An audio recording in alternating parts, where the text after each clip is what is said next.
Olá, galera, boa noite. Vamos começar aqui nossa conversa. Muito obrigado todo mundo que está aqui. Thiago, vou te mutar um pouquinho porque está fazendo retorno do meu som, tá? Senão eu vou ficar aqui no sanduíche.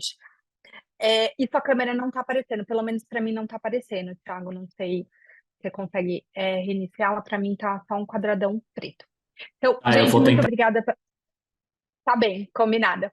Gente, muito obrigada pela presença de todo mundo. Uma ótima noite. A gente está aqui para falar sobre finanças estruturadas com o Thiago. Vai ser assim uma conversa muito bacana, como todas que a gente tem aqui. Vou aproveitar para falar aqui que para quem não é aluno da FIA, vou mostrar um pouquinho do site, falar um pouquinho dos nossos cursos antes da gente começar, tá? Deixa eu compartilhar aqui minha tela com vocês das 72 páginas.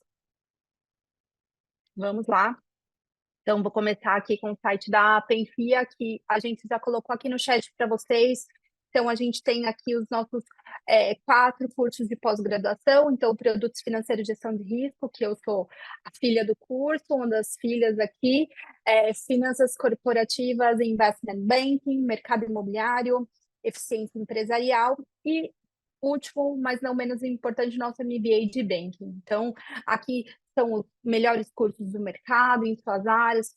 Então, né, para quem não conhece, esteja aqui, né, olhe, veja o que faça sentido na sua grade. Falando aqui, né, da nossa, que colocamos aqui enquanto a gente estava esperando aqui o horário para começar a nossa mentoria de carreira. Então, acho que é uma coisa muito bacana aqui para mostrar para vocês. Então, a gente tem a parte de mentoria exclusiva da FIA, para quem faz os cursos da PENFIA, tá? Então, os cursos que eu acabei de falar aqui para vocês, que a gente, entre os 3 pilares abordados aqui da mentoria de carreira, então, relacionamento, análise curricular, tanto formato, texto. Thiago, estou te vendo agora, tá bom? Desenvolvimento de soft e hard skills.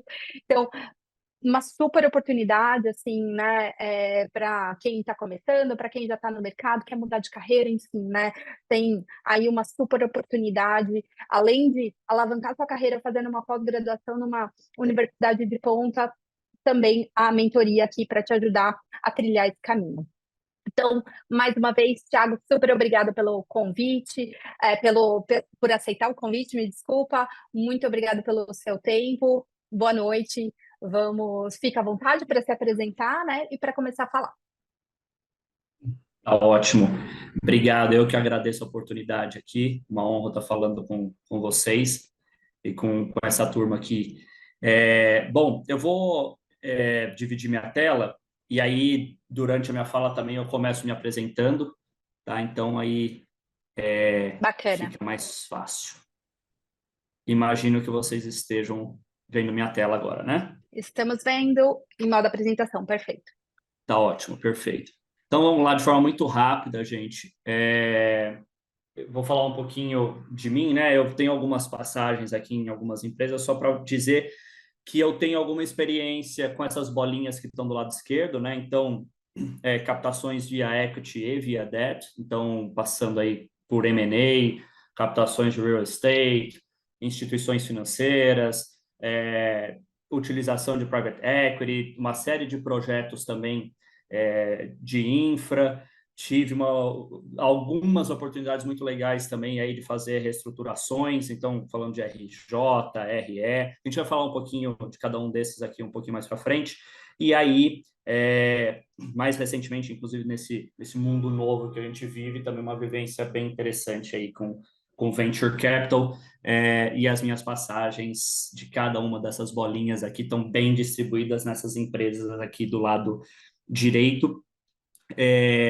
E hoje a empresa que eu trabalho é a Cox Automotive, eu sou o CFO lá, uma empresa, uma multinacional americana. Hoje a minha vida, do ponto de vista de fundo, então, um pouquinho mais facilitada, por ter, vamos dizer assim, pai rico, mas esse tipo de coisa, ela nunca dura, né? Eu acho que, avançando aqui um pouquinho, a gente, invariavelmente, em qualquer momento se passa por essa discussão de funding, né? Então, acho que isso é muito interessante. Então, antes de avançar aqui, o que eu queria dizer, pessoal, tem uns combinados aqui de forma muito objetiva. No funding, e assim como muita coisa na vida, como dizem meus amigos advogados, para várias perguntas, tudo depende, né? Então, nenhuma resposta aqui ela é direta.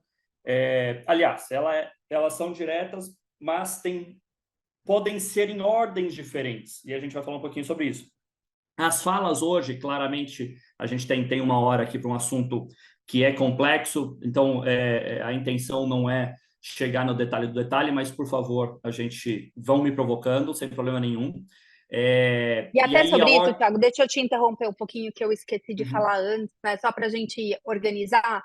Gente, fiquem à vontade para fazer perguntas, coloquem no chat. Eu vou estar aqui acompanhando o chat, conforme as perguntas forem aparecendo, para também não ficar toda hora alguém abrindo o microfone e interrompendo o Thiago. Eu vou tentando incluir no meio da conversa para fazer sentido ali do que o Thiago está falando na hora. No final, a gente vai ter um tempo e aí o que não tiver sido respondido pelo Thiago durante a nossa conversa, aí eu vou fazendo as perguntas para o Thiago, beleza? Então fique à vontade, pode colocar as questões no chat que eu vou trazendo aqui para a conversa, tá bom? Legal, Desculpa, Cíntia, Thiago, obrigado. pode Isso continuar. vai ajudar bastante. E isso está ligado com o que eu estou falando aqui. Podem e devem interromper para perguntar, tá? Então, provocações são muito bem-vindas.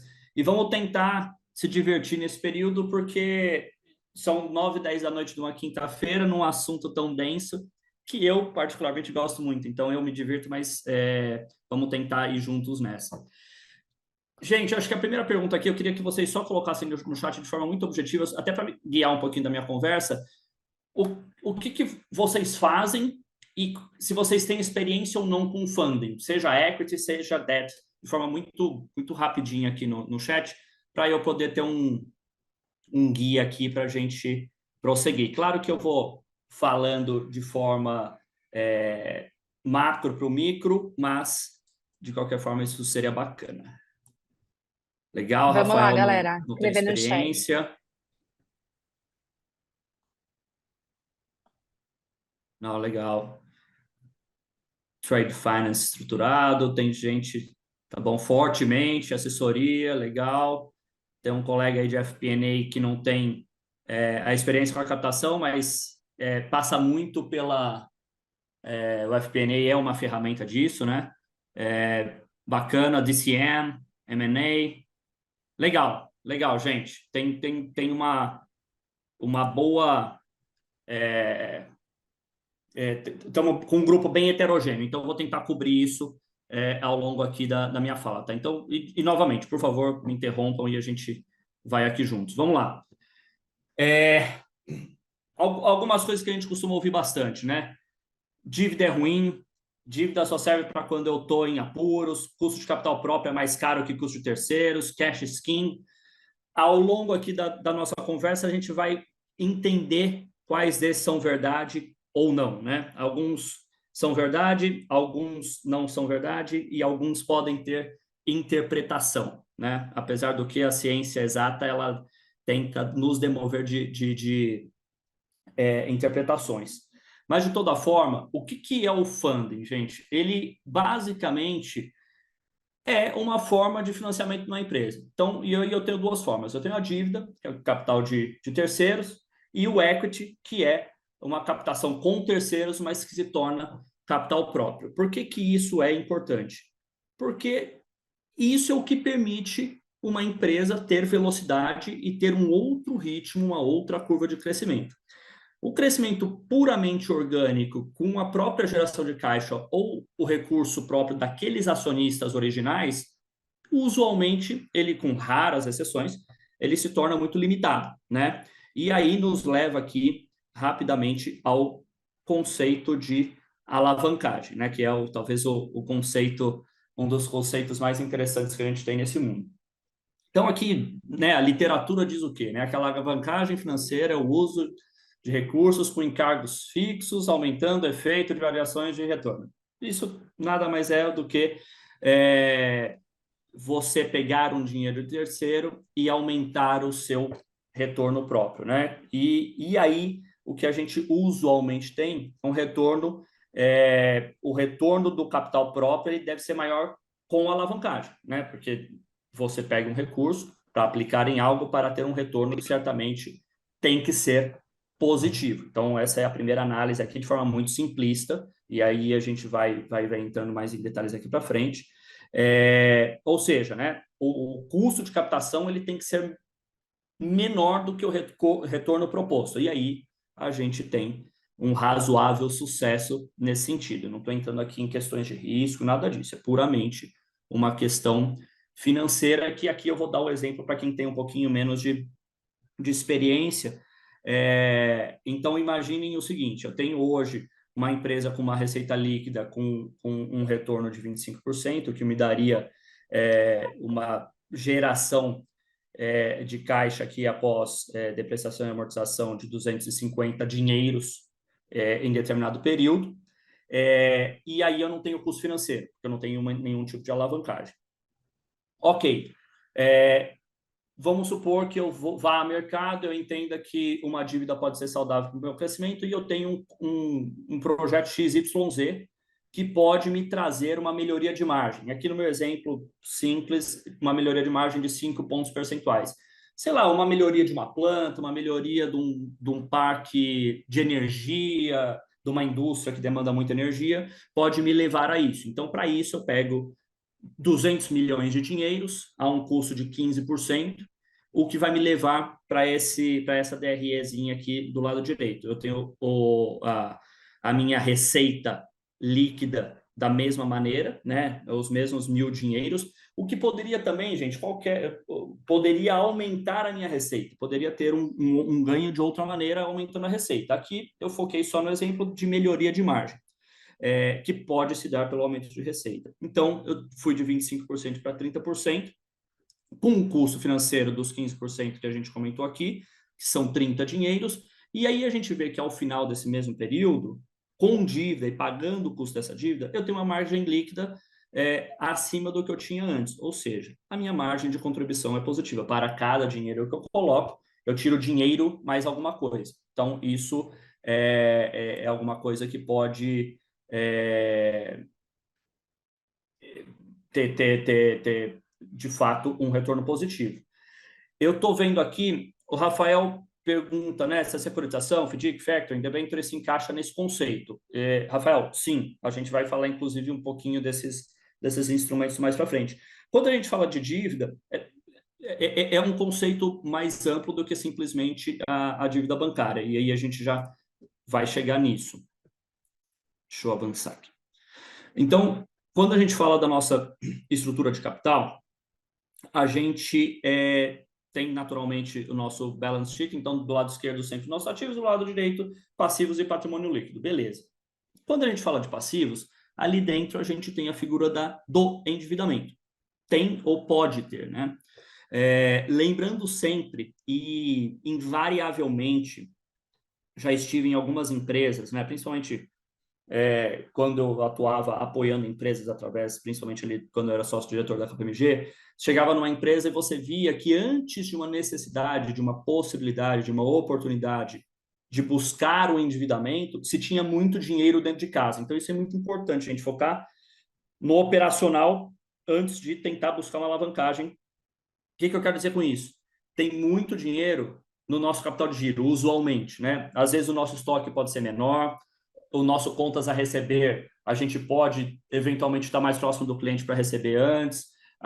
O fornecedor, a gente pode tentar, sem prejudicar o outro lado naturalmente, mas a gente pode tentar esticar um pouquinho dos prazos. Isso tudo, ele libera um recurso importante que pode reduzir a necessidade de endividamento e, usualmente, a gente pode dizer que são fontes de recurso com custo zero. Então, isso é super importante, ainda que a gente esteja falando aqui da estrutura de capital, esteja falando de funding, então isso é muito importante. Essas são fontes de funding muito importantes que às vezes a gente negligencia. Então, eu queria só passar esse recado. Então, tá. E aí, na nossa estrutura de capital, a gente tem a captação via dívida ou a captação via equity. A dívida, capital de terceiros, o equity, seja que alguém coloca um dinheiro nessa empresa e ele pode ser alguém buscando controle, alguém que já esteja no controle ou não, tem N possibilidades aqui. Lembrando que, né, antes de mais nada, quando a gente fala do custo de uma das verdades ali, né, o custo de capital próprio é maior do que o custo de dívida. No mundo com temperatura e pressão constantes, a resposta é sim, porque naturalmente ninguém entra numa estrutura de capital para ganhar, num equity para ganhar menos do que dívida, né? Então, só no conceito aqui, lato sensu da coisa, o custo de equity ele é considerado equivalente ao retorno requerido por investidores para comprar um pedaço de uma determinada empresa. E ele é o último a receber, né? Então, tudo tem que acontecer bem para ele receber. Então, ele está numa outra condição de risco, está numa outra condição, inclusive, de liquidez. E aí, uma pergunta que eu ouço muito. Qual é a estrutura de capital ideal? Esse é o nosso primeiro depende. Depende de N fatores. O primeiro é o setor em que se atua, muda dos países, depende do fornecedor que você tem, depende do cliente, depende, assim, de uma série de fatores. E uma coisa que depende bastante, e talvez seja o principal, depende do momento em que a empresa está. E a estrutura de capital ideal, ela muda para a mesma empresa ao longo do tempo. Então, isso é natural, tá? E aí, aqui a gente começa a entrar um pouquinho na comparação da diferença entre equity e debt. Então, um endividamento comum, como a gente conhece, e através de banco ou qualquer outro instrumento financeiro, e depois eu vou entrar nos exemplos aqui,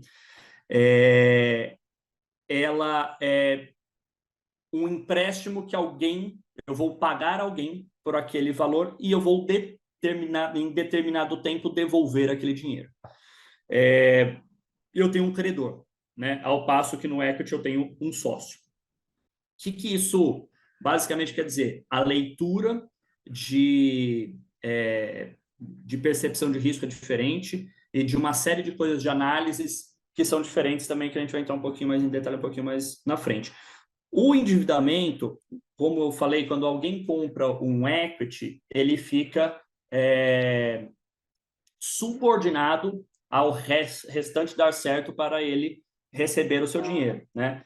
Receber o seu dinheiro significa o quê? Significa dividendos ou eventualmente uma liquidação. Lógico que aqui no meio, gente, tem transações de M&A, todo mundo pode vender seu pedaço de empresa e receber isso antes, mas tem que entrar um outro equivalente no lugar, né? Então, o endividamento ele é sênior em recebimento, então supostamente ele tem um menor risco com relação a isso.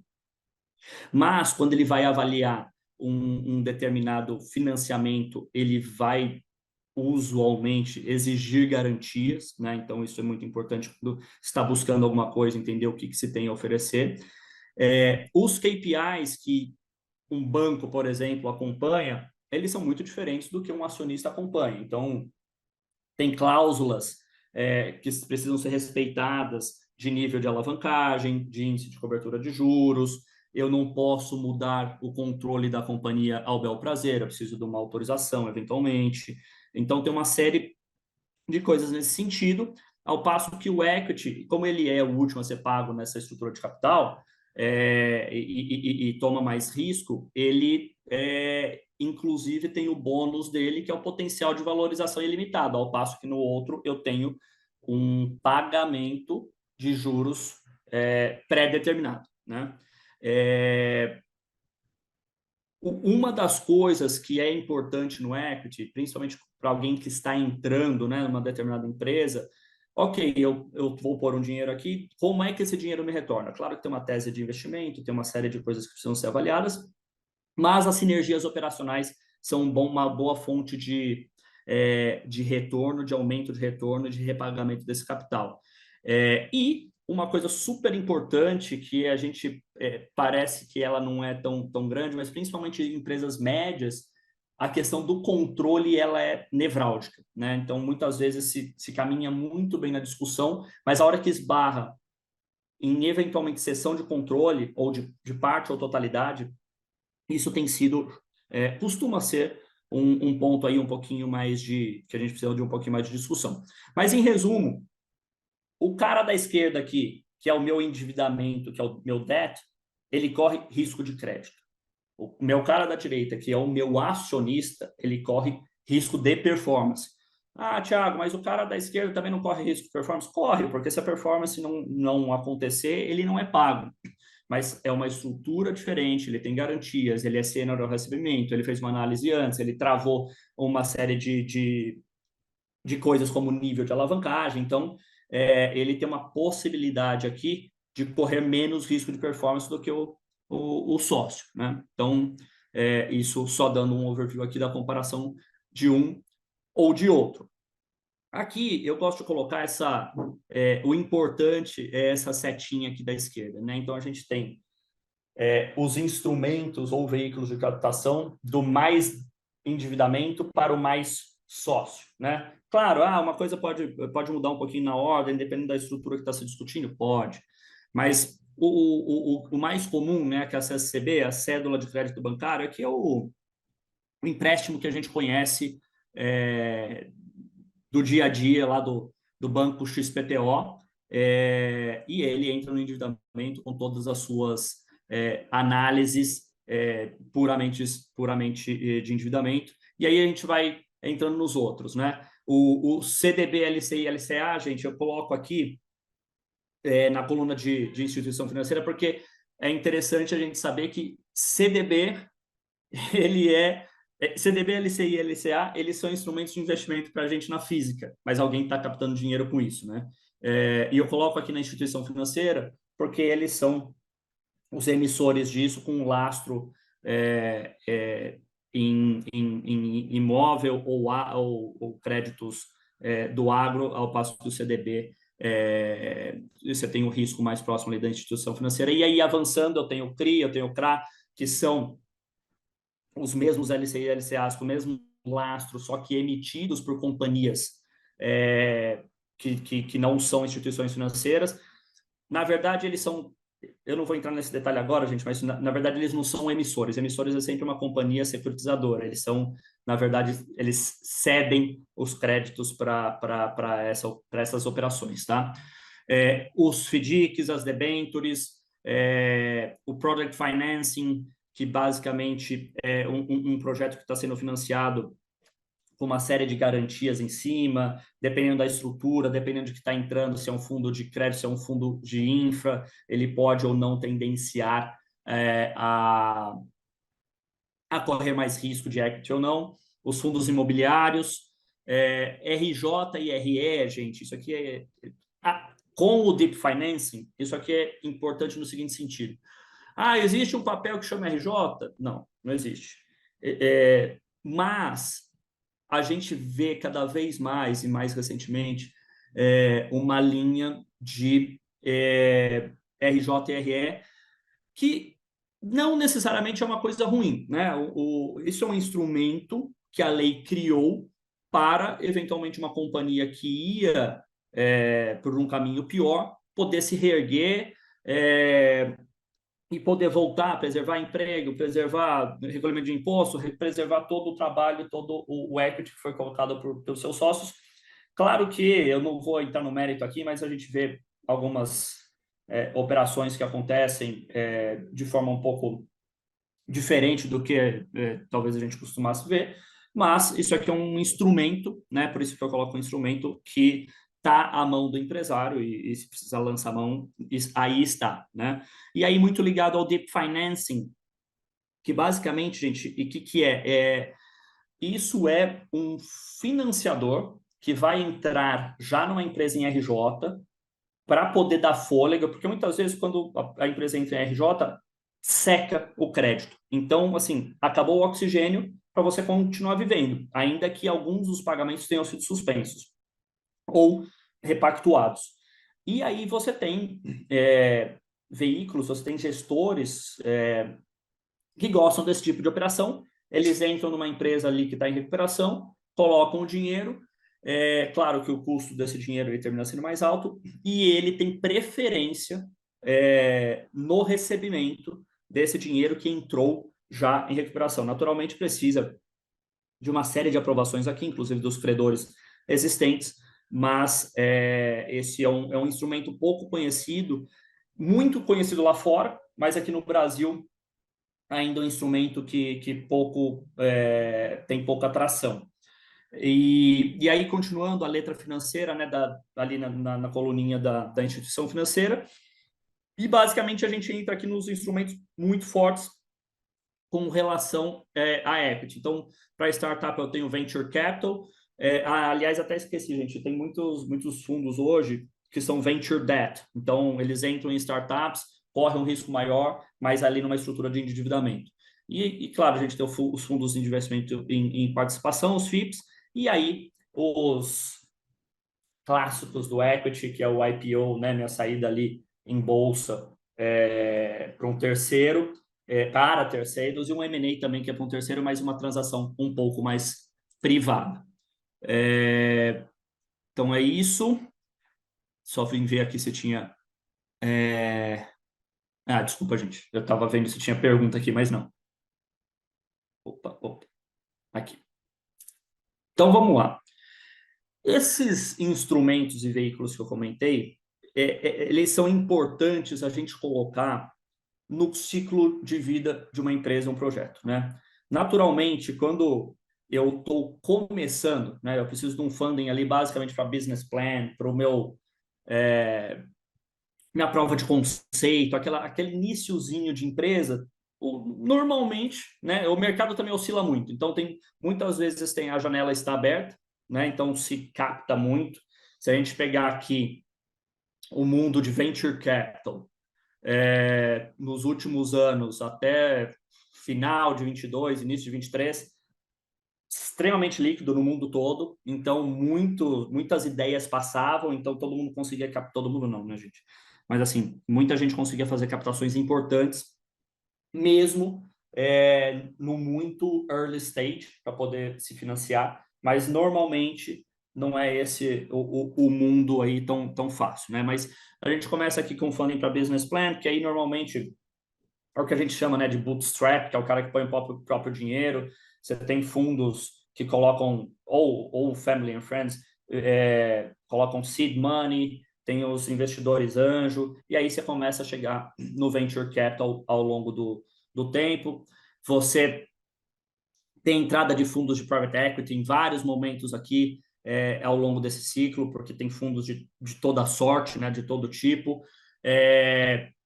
Importante também dizer que quando estão no vale, né, então reestruturação operacional, gerenciamento de crise, quando tem um caixa muito complexo, tem oportunidades sim, é mais difícil, mas existem.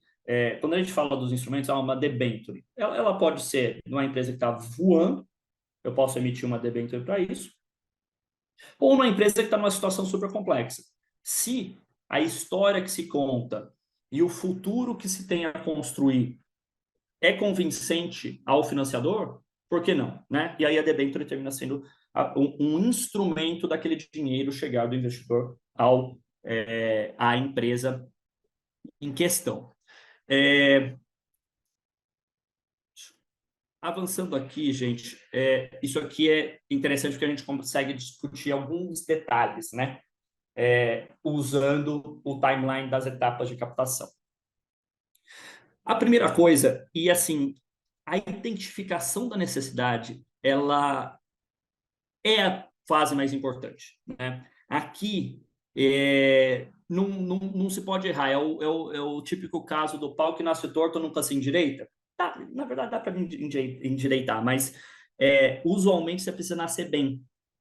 Por que é nascer bem? Né? Tem um ciclo muito fechado. Então, se preparar e se planejar significa pegar aqui os nossos amigos do FP&A que estão no call e estressar muita coisa, né? Então, qual que é o meu momento, onde eu preciso chegar, o que é razoável, o que esse dinheiro que vai entrar vai causar aqui dentro, né? Então, quanto de dinheiro eu preciso? É bom que seja o dinheiro ideal, nem menos, nem muito mais, né? Sobrar um pouco nunca é ruim, mas nem muito mais. até porque deixa de ser eficiente um dinheiro que não é aplicado, não é utilizado. O use of proceeds, que a gente chama, então, para que eu vou usar aquele dinheiro? E, gente, é assim, é impressionante. Eu cansei de ver a gente perder reunião em dizer para que você vai usar esse dinheiro. E, assim, não se tinha muita clareza do porquê ia usar esse dinheiro. Ah, não, reforço de capital, mais liquidez, eu vou é, me financiar um pouquinho mais, vou ajudar um pouquinho mais o cliente, mas por quê, né? Então, esses porquês são fundamentais. De que forma eu vou receber esse dinheiro, né? Então, aqui já se começa um pouquinho das discussões dos instrumentos, os limites, e aqui vai muito com o que eu falei lá nos primeiros slides, que um exemplo que eu dei foi a sessão de controle. Poxa, se eu tenho um limite nisso, eu não vou ceder controle de nenhuma maneira, tá tudo bem, é super respeitável. Mas é importante que se tenha isso na cabeça desde o início, inclusive para poder passar para o outro lado desde o início. Qual que é o outro limite? Eu vou fazer um endividamento, eu não dou o aval da minha pessoa física.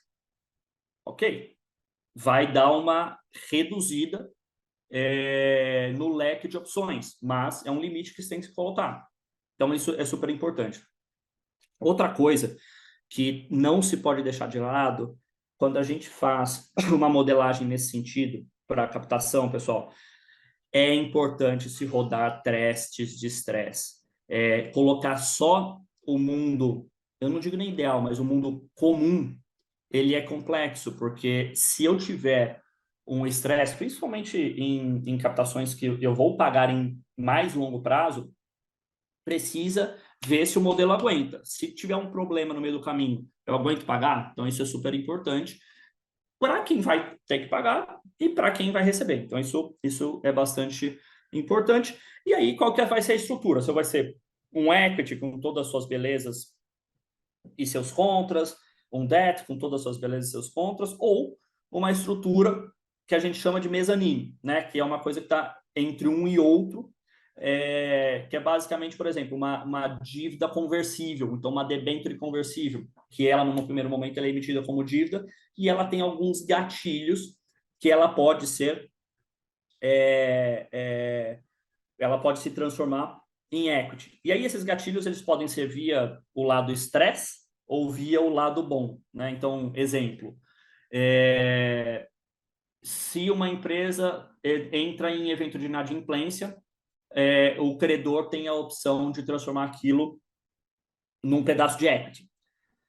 Normalmente, se a empresa está rodando bem e ela só tem um problema ali de liquidez, é ruim que isso aconteça, porque você está cedendo um pedaço da sua empresa que vale bem para um evento que não deveria, né? Que ele saiu do controle. Ou do outro lado, o que pode acontecer? Você tem talvez um credor que topa, gostou da tese, mas o custo financeiro inicial, na cabeça dele, ficaria um custo muito caro. Aí o que ele faz? Ele coloca lá uma taxa, por exemplo, tá, um exemplo, CDI mais 2% ao ano. Mas eu tenho a opção de transformar um pedaço da dívida em equity, porque com esse dinheiro você vai crescer, vai ficar mais bonito, tal, eu transformo em equity, e aí passo a ganhar mais dinheiro. Tá? Então, o nosso mercado ele é bastante criativo nesse sentido, isso é bem legal. E aí, então, a gente passa para as formas de captação, falei um pouco disso, do dívida, do equity, qual que é o instrumento ideal, tal. E aí, muito importante, a gente tem a tendência de sempre pensar no que o outro vai nos oferecer, né? Poxa, tal banco, ele é muito legal, ele financiou aqui uma empresa do lado, com custo bom, tal, mas assim, eu não conheço a cozinha da empresa do lado. Então, assim, super importante. O que eu tenho a oferecer? Qual é o meu crescimento esperado? Qual é o meu pacote de garantias? Como é que eu estou com geração de caixa? Esse cara vai me ler e vai achar legal? Eu toparia entrar aqui? Então, é muito importante fazer esse exercício dentro de casa antes de ir para a rua.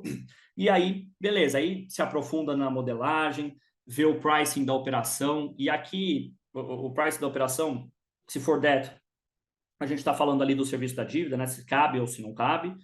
E aí, se for equity, aí a gente já fica mais tendencialmente a uma valuation, né? Basicamente, a modelagem, as projeções são semelhantes, né? Mas a forma de se fazer o resultado disso, né? Na valuation, eu estou mais preocupado em chegar num valor da empresa, um enterprise, um equity value, do que pura e simplesmente ver se o fluxo de caixa aguenta e se aquele recurso vai me trazer um retorno melhor. E aí, dentro disso, o que é o ideal? Eu pagar principal e juros todo mês? É melhor eu pagar só uma parcela que a gente chama de bullet lá no final, e aí eu vou pagando os juros ao longo do tempo? São parcelas intermediárias? Então, tudo isso entra nessa conta. Parte do dinheiro eu vou ter que pegar e deixar numa conta reserva, porque foi uma exigência do financiador. Preciso dar algum seguro, por exemplo, no mundo da infraestrutura exige muito um seguro de performance, então isso tem que entrar na conta. Não só entrar na conta, eu preciso ver com uma seguradora se a seguradora vai me dar um seguro antes de eu ir ao mercado. Então, essas coisas são todas muito amarradas. E vejam, até aqui, em princípio, eu ainda não falei com o mercado, né? Estou me preparando, porque aí a hora que eu entro no jogo, estou bem, né? Aí eu passo a contratar os agentes e aqui também passa a ser um outro depende, tá, pessoal? Claro que eu posso contratar o agente ali na identificação da necessidade. Então, aí que vai de cada um, né? Os skills que você tem dentro da sua própria empresa ou não. E aí, usualmente, se contrata um estruturador, um assistente, um consultor legal, dependendo da estrutura. Se for uma estrutura de fundo, eu tenho que ter um gestor, um administrador, um distribuidor. Se for uma securitização, vou precisar de uma securitizadora que vai empacotar esses direitos creditórios, vai fazer a emissão. Um agente um fiduciário que vai acompanhar esses direitos creditórios ao longo do tempo. Existem operações, debêntures, CRI, CRA, que tem rating, então nem sempre, né? Tem investidor que exige rating, tem empresa que gosta de sair com rating, porque tendencialmente, se você acha que você vai ter um rating bom, você gasta com a agência de rating, mas compensa muito no custo, porque te diminui o custo.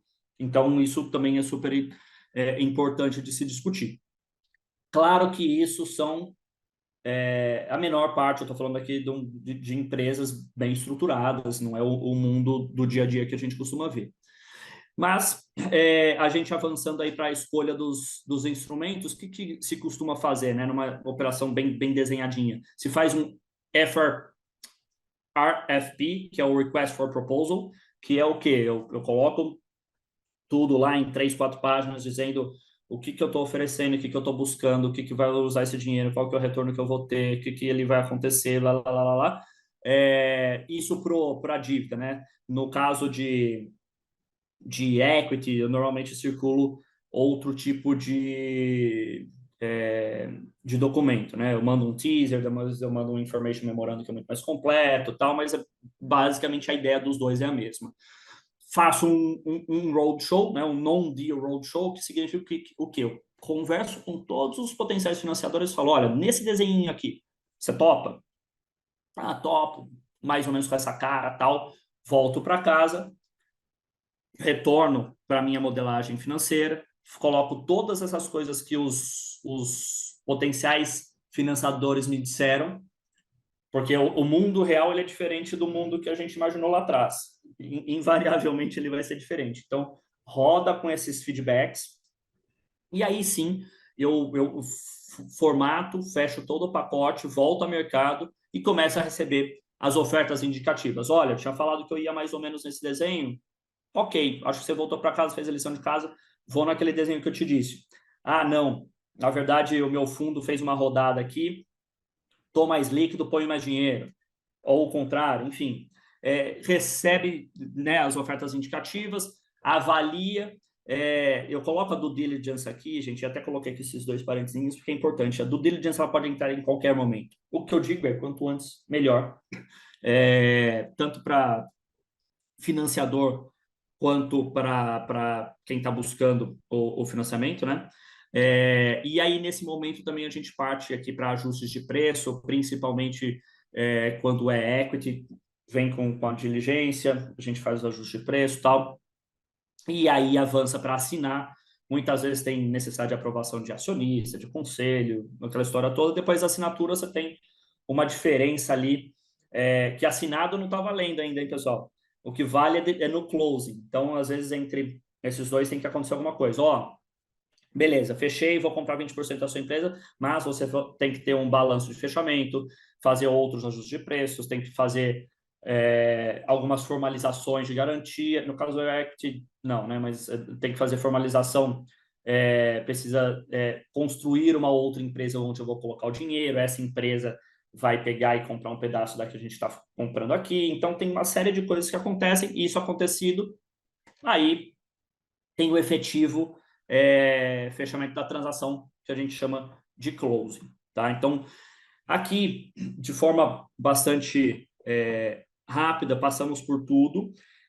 Naturalmente, as etapas da captação para a dívida costumam ser mais rápidas. Isso também não é escrito na pedra, mas basicamente sim, é mais rápido, porque são avaliações diferentes, são formalizações diferentes, então costuma ser mais rápido, e o equity, naturalmente, demora um pouquinho mais, tá, pessoal? Então, aqui, acho que é importante a gente citar algumas dos aspectos que a gente costuma olhar com cuidado aqui nessas transações.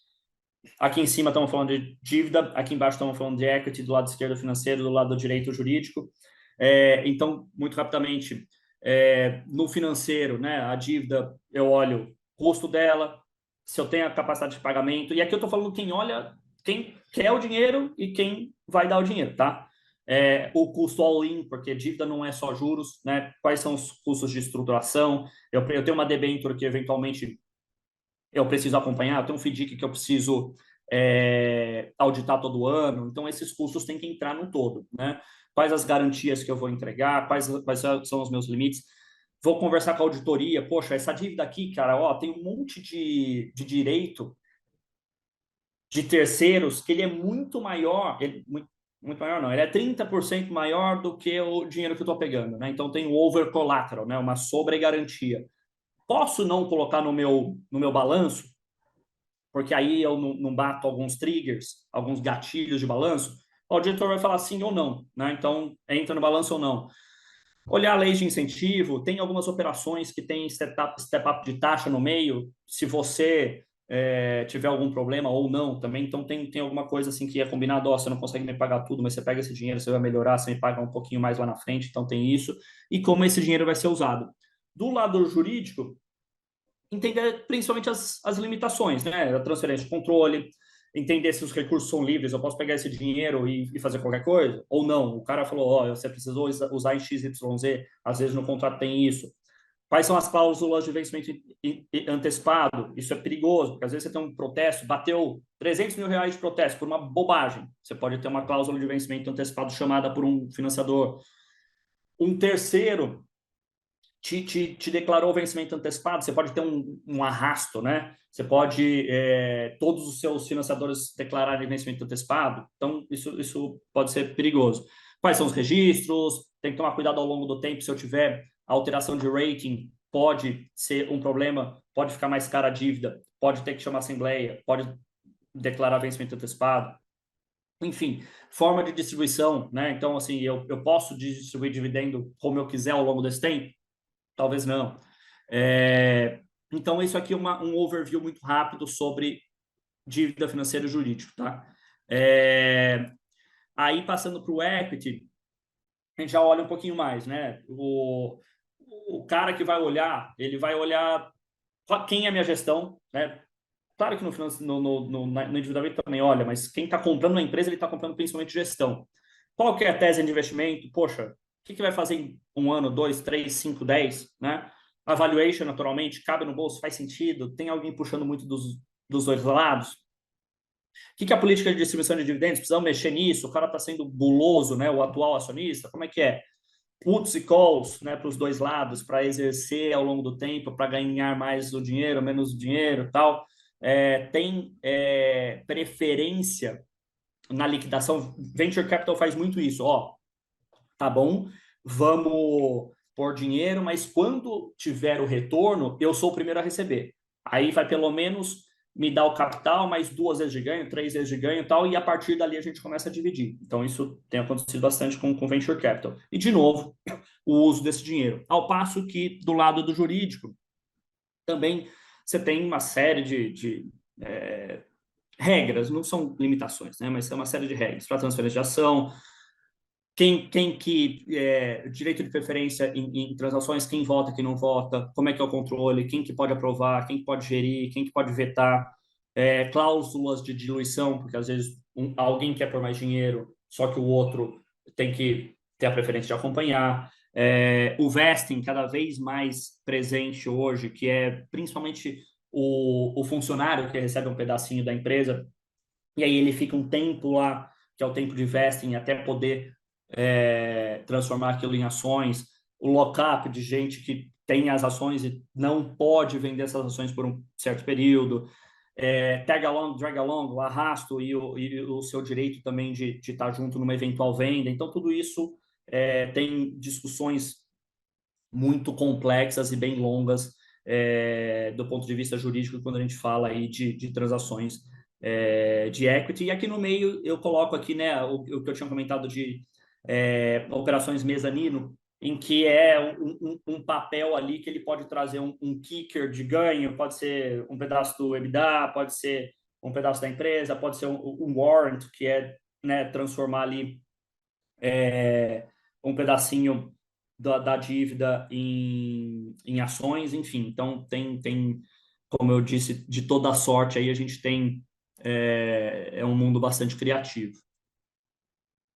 E aqui, muito rapidamente, né, para a gente avançar e caminhar aqui para o final, já falei um pouco, mas, gente, né, qual que é o caminho ideal, né?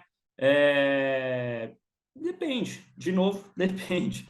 Então, qual que é a tese de investimento que eu tenho? Quem é que compra? Poxa, eu tenho uma tese linda aqui. Um fundo de pensão vai comprar? Puta, não, é muito arriscado, o cara topa outra coisa. Mas um private equity mais arriscado compra? Poxa, compra. Então, quem compra, né? Eu vou ter que falar com pessoas que compram a minha tese. Eu quero alguém no equity para dividir comigo, eu acho que a minha empresa vale para caramba, não quero dividir. Então, vamos para o debt. Gestão, eu topo trazer um terceiro que vai ser complementar e vai gerir comigo? Topo. Não, eu sei o que eu estou fazendo, quero continuar aqui, estou com um caminho muito claro, então não. Topo um terceiro via debt ou equity, mas com um pedaço ali, um passageiro. Custo financeiro, excesso de estresse que eu comentei, naturalmente, no equity tem a valuation importante, né? Que a valuation do comprador e do vendedor sejam convergentes em algum momento, né? O que eu costumo dizer é o melhor negócio é aquele que sai, né? Se não sair, não é bom negócio, não é negócio, né? Então, tem que ser muito razoável nesse momento.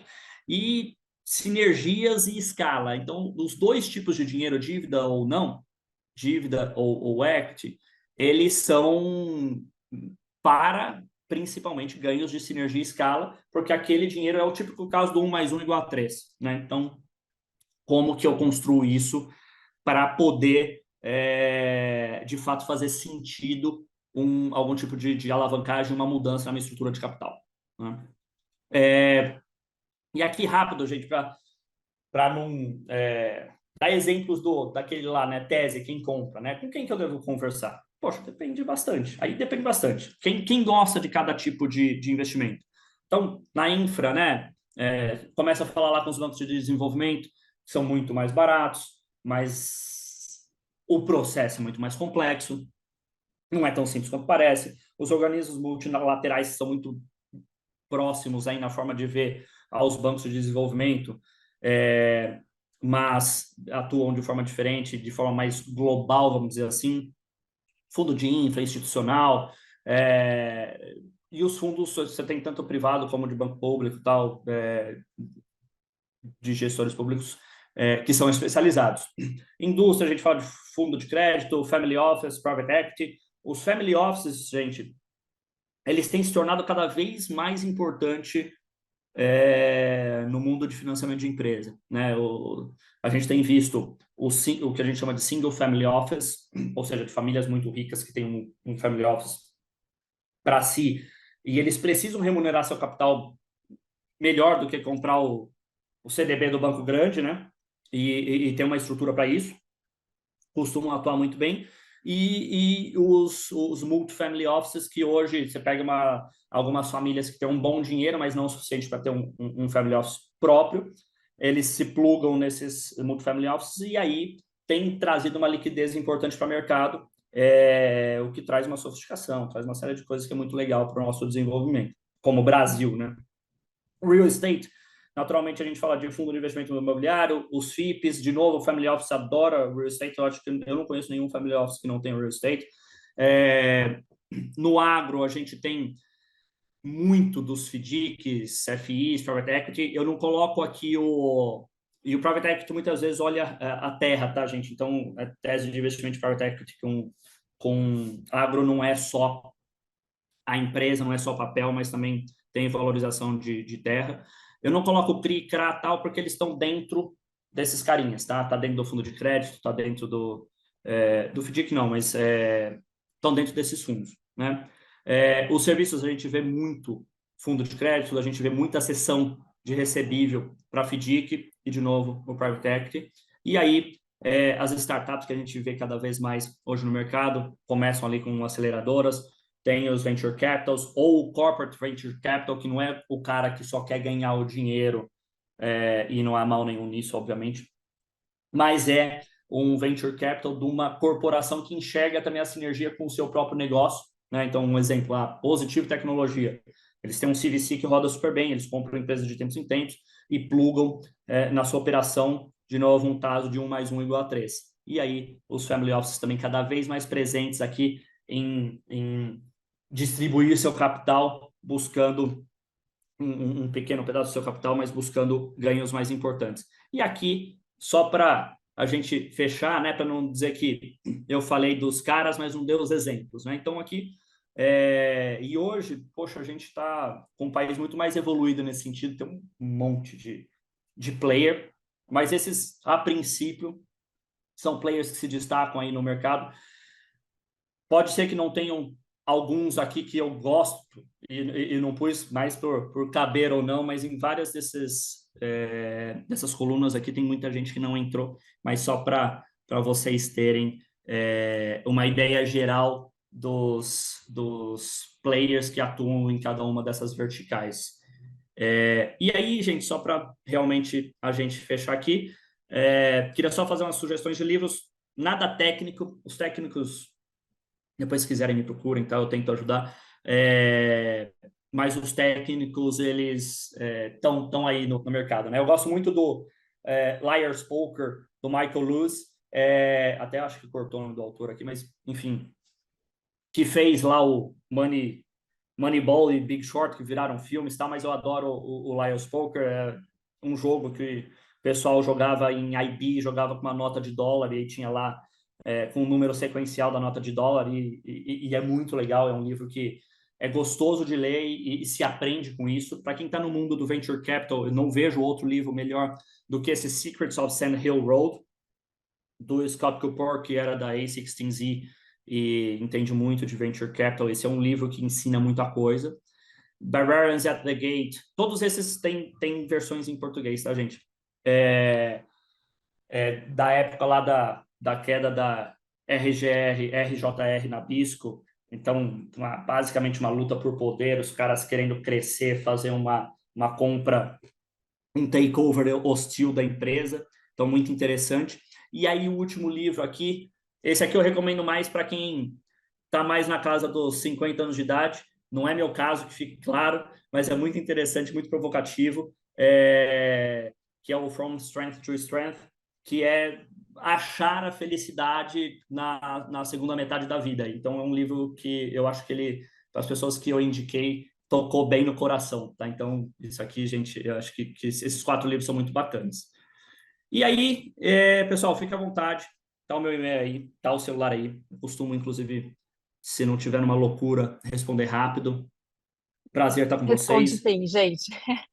Responde sim. Você Tiago, sabe. deixa eu te interromper aqui. O Rafael mandou a respeito da busca de potenciais financiadores, mais específico Aham. para fundo de investimento. Qual seria a melhor forma de encontrar esse pessoal oculto? Aí ele diz que ele não está falando de banco, de factoring, securitizadoras, ele diz do oculto para ele, mas acredito que é sem ser os bancões. Como que achar esses financiadores? Olha, aí aqui tem um outro depende, né? É, o Rafael tá falando aqui que eu respondi, que eu respondi. É, mas, e aí, Rafael, se quiser entrar em algum detalhe, pode ficar à vontade a me procurar, mas assim, o depende que eu ia falar aqui, gente, é tamanho, setor, é, a tese de investimento, porque tem muito financiador hoje, e aí eu olharia nos gestores, tá, gente? Porque o, são duas, daqueles agentes que eu coloquei lá, são dois caras que eu acho que tem que conversar primeiro. O gestor e o distribuidor, né? O gestor que é o que compra no fim do dia, ele é o decisor, tu compra papel, não compra papel, topo isso, não topo aquilo, e esses caras costumam ser muito diretos. Fala, ó, não me venha com isso, ó, vem no desenho assim que a gente conversa. Então eles costumam ser muito diretos, isso é muito bom. E o distribuidor, que é o cara que vai vender. E ele vai vender e vai ganhar o percentual da venda. Então, assim, só que os distribuidores, eles são, aí já é diferente do que o Rafael está falando, porque é o cara mais ligado ao bancão, ou a grandes corretoras tal. Mas o gestor, e tem gestores hoje de fundos pequenos que compram papéis de toda sorte, e aí, enfim, tem que buscar. Hoje tem que buscar e conversar com quem já fez operações tal. É mais nesse sentido. Então, assim, a resposta super direta não existe porque precisa ter o entendimento qual que é o tamanho, qual que é o setor, o que está buscando, qual que é o retorno, qual é o momento da empresa, tem uma série de coisas. É o depende, que não tem jeito, né? É, por isso que, gente, fica à vontade, os contatos estão aqui, com Se essa visão mais quiser. clara, eu posso tentar Alguma ajudar, né? especificidade, né? Uhum. Uma pergunta minha, qual, na sua opinião, claro, né? Quais são as vantagens e desvantagens de obter o financiamento através de bancos em comparação com os investidores privados? Ah,